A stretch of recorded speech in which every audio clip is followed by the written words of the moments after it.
नमस्कार, मेरा नाम यशिका यादव है। मैं कक्षा 6वीं की छात्र हूँ। आज मैं आपको एक कहानी सुनाने जा रही हूँ जिसका नाम है सच्चाई का राज्य।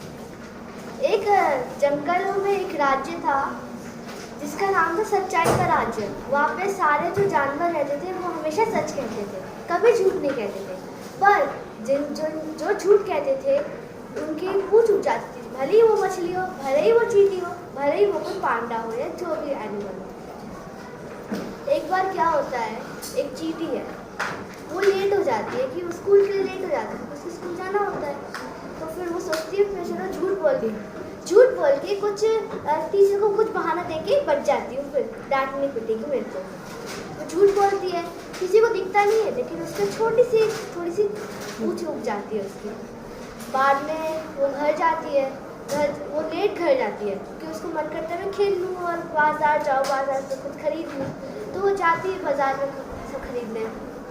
तो वो घर आती है और उसकी मम्मी उससे पूछती है तुम इतनी देर तक बाहर क्यों थे? तो फिर वो बोलती अरे मम्मा स्कूल में रुकवा लिया था, वो थोड़ा काम करना था ना इसलिए। तो मम्मा बोलती अच्छा ठीक है। तो फिर आज तो उसी दिन जो चींटियाँ जब चींटी जो थी वो जब सोने के लिए गई तो उसको सपना आया। सपने में वो एक राज्य में थी जहाँ पे कोई झूठ नहीं बोला जाता, अपने राज्य से, उसके राज्य से अलग राज्य। वहाँ पे वो जाती है और फिर जो चींटियाँ हैं वहाँ पे चींटियों की राज्य थी, फिर चींटियों की सच्चाई की राज्य। वहाँ पे जो चींटी है वो जाती है और फिर वहाँ पे द्वारपाल उसको रोक लेते हैं और कहते हैं क्या तुम एक अच्छी बच्ची हो, सच्ची बच्ची हो? तो बोलती हाँ मैं सच्ची बच्ची हूँ। तो फिर उसकी और पूंछ उठ जाती है। फिर उसके बाद द्वारपाल बोलते हैं इसको पनिशमेंट देना पड़ेगा।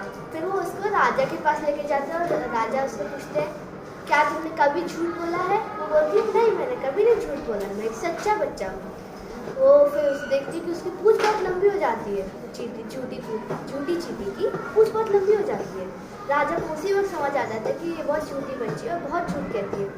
उसने बोला, राजा ने कहा आज से लेके हमेशा तक तुम्हें इस राज्य से और बाकी सारे राज्य से बाहर रखा जाएगा और तुम्हें जंगलों में रहना पड़ेगा क्योंकि तुम बहुत झूठे बच्चे हो। चींटी बोलती नहीं ऐसा मत करो। फिर जैसे ही वो फिर इतने सपना देखी थी वो, तो फिर वो जाग जाती सपने से। उसको दिखता है कि सुबह हो चुकी है, उसकी मम्मी उसको ऐसे करके उठा रही है जोर से हिला कर। फिर वो बोलती है मम्मा सॉरी मैंने आपसे झूठ कहा,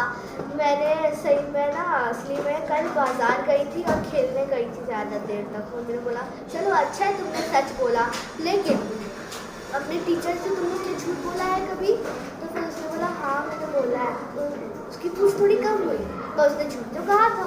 तो फिर उसकी मम्मी ने कहा तो फिर अभी जाके अपने टीचर से माफ़ी मांग कर आओ। तो वो जाती है स्कूल, टीचर से बोलती है टीचर मैं बहुत सॉरी हूँ, आई एम वेरी सॉरी, मैंने जो है आपसे कल झूठ कहा था क्योंकि लेट हो गई, I am very sorry teacher.